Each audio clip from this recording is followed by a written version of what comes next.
امام حسین رضی اللہ تعالیٰ عنہ کی شخصیت کی مختلف جہتیں ہیں، آپ کی سیرت پاک کے مختلف عنوانات ہیں۔ آپ کا جو فلسفہ ہے اور آپ کا جو اقدام ہے اور آپ کا جو میدان سجانا ہے وہ بہت ساری گہرائیاں اپنے دامن میں رکھتا ہے، اور امام علی مقام رضی اللہ تعالیٰ عنہ کی فکر کھڑا ہونے کی فکر ہے، مضبوط ہونے کی سوچ ہے، نظریاتی زندگی گزارنا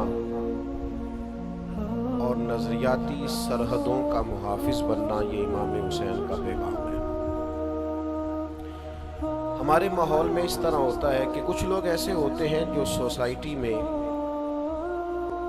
اپنے آپ کو قانون سے ماوراء سمجھنے لگتے ہیں۔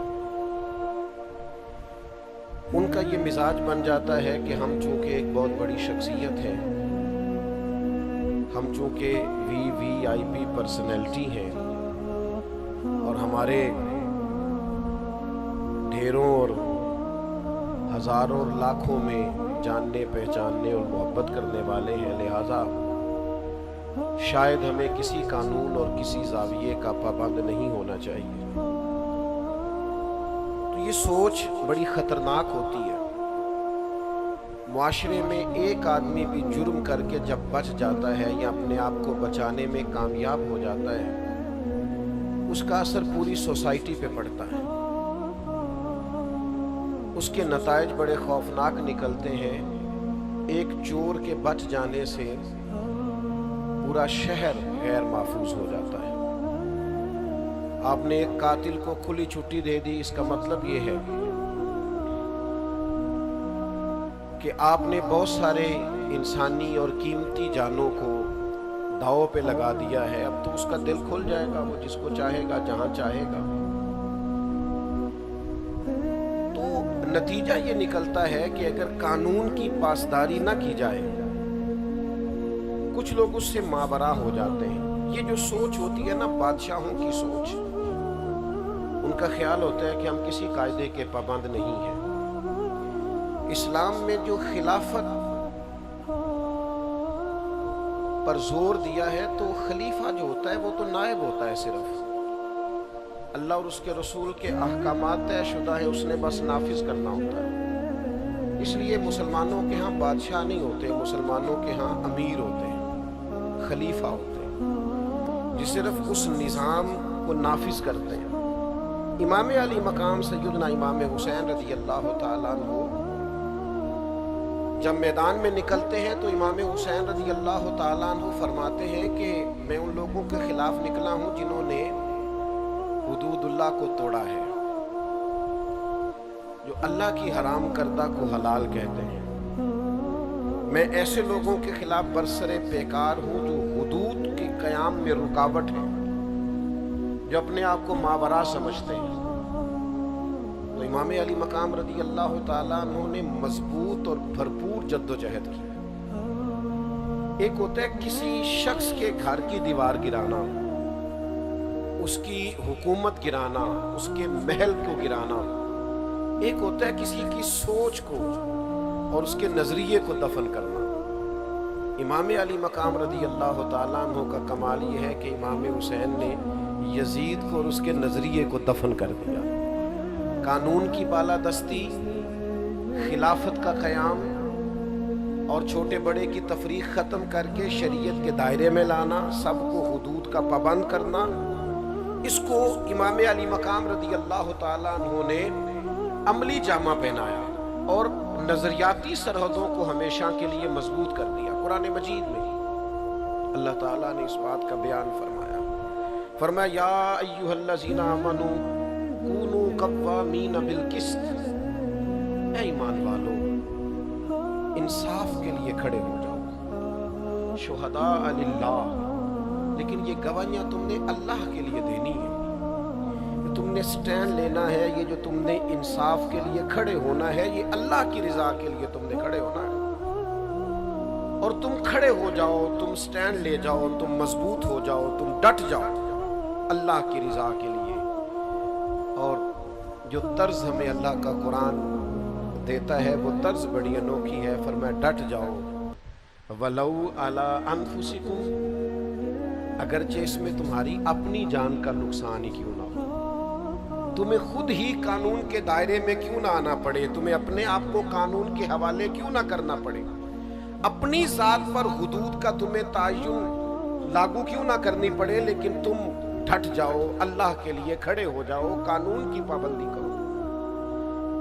وَبِالْوَالِدَيْنِ وَالْأَقْرَبِينَ، اگرچہ اس رستے میں، حق کے رستے میں تمہارے والدین آئیں یا قریبی رشتہ دار آئیں، پھر تم نے کھڑے ہو جانا ہے. پھر تم نے اپنی ذات کو نہیں دیکھنا، اپنی قرابت کو نہیں دیکھنا، اپنے والدین کو نہیں دیکھنا. حق کے لیے، انصاف کے رستے میں، اللہ کی رضا کے لیے کھڑے ہو جاؤ. پھر ارشاد فرما ان یکن غنیا او فقیر، فرمایا اگرچہ اس رستے میں کوئی غنی آئے، او فقیرہ، یا کوئی فقیر آئے، کسی مالدار کو نہیں دیکھنا کہ اس پر حد آ رہی ہے تو اس کے پیسوں کے روب کے نیچے آ جانا، اور کسی غریب کو دیکھ کر ترس بھی نہیں کھانا کہ میں فیصلہ کرنے لگا ہوں تو چلو تمہارا بندہ ہے، غریب آدمی ہے، میں تجھے چھوڑ دیتا ہوں. یہ کام نہ کرنا. جب حد کی باری آئے تو امیر آئے یا غریب آئے، قانون سب کے لیے برابر ہے. اور اگلے لفظ جو قرآن مجید نے بیان فرمائے وہ سمجھنے والے ہیں. فرمایا فاللہ اولا بہما، تم خیر خواہ نہ بنو، اللہ تم سب سے بڑھ کے ان کا خیر خواہ ہے. امیروں کا بھی اور غریبوں کا بھی رب خیر خواہ ہے. تم قانون کی پابندی کراؤ، تم نہ خیر خواہ بنو. اللہ تبارک و تعالیٰ تم سب سے بڑھ کر ان پر اختیار رکھتا ہے. اللہ تعالیٰ ان کی خیر خواہی فرمائے گا. خواہشات نفس کی پیروی نہ کرو، ان تعدلوا کہ تم عدل ہی نہ کر سکو. اپنی خواہشات نفس کے پیچھے اس طرح نہ لگو کہ عدل کا رستہ چھوڑ جاؤ. چھوڑ دو اپنی خواہشات کو اور انصاف قائم کرو اس رستے میں. چاہے تمہاری اپنی جان آئے، ماں باپ آئیں، رشتہ دار آئیں، امیر آئیں، غریب آئیں، انصاف کے لیے کھڑے ہو جاؤ. ہم چونکہ زیادہ تر لوگ دیہاتی مزاج سے تعلق رکھتے ہیں، قرآن مجید کی اس آیت کو سامنے رکھیے کہ انصاف کے ساتھ کھڑا ہونا ہے، حق کے لیے کھڑے ہونا ہے.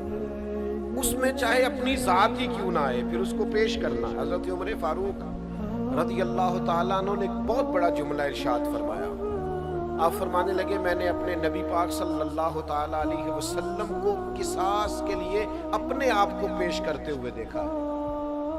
حضور نے اپنے آپ کو قانون کے سامنے پیش کیا. صفے سیدھی کراتے ایک صحابی کو درہ لگ گیا یا نیزہ لگ گیا تو حضور علیہ السلام نے اپنے بطن نور سے کپڑا ہٹا دیا. فرمایا آؤ تم بدلہ لے سکتے ہو، تمہیں تکلیف ہوئی ہے. تو حضرت عمر فرماتے ہیں اگر مدینے والے محبوب اپنے آپ کو قصاص کے لیے پیش کر سکتے ہیں تو پھر باقی کون ہے جو اپنے آپ کو ماورا سمجھتا ہے؟ پھر وہ کون ہے جو کہتا ہے مجھ پہ نافذ نہیں ہو سکتا، میرے اوپر آپ حکم نہیں چلا سکتے؟ سب سے پہلے تو اپنی ذات سے شروع کرنا ہوگا. نبی پاک علیہ السلام نے خود ارشاد فرمایا اگر میری وجہ سے کسی کو تکلیف پہنچی ہو تو میں حاضر ہوں، بدلہ لے سکتا.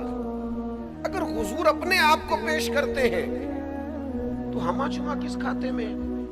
ہمارے ہاں وہ جو فکری تضاد ہے، مطلب ہم یہ چاہ رہے ہیں پوری دنیا پہ دین نافذ ہو جائے، لیکن کہیں نفس کی خواہش یہ کہتی ہے کل دنیا پہ ہو، میرے اوپر نہ ہو.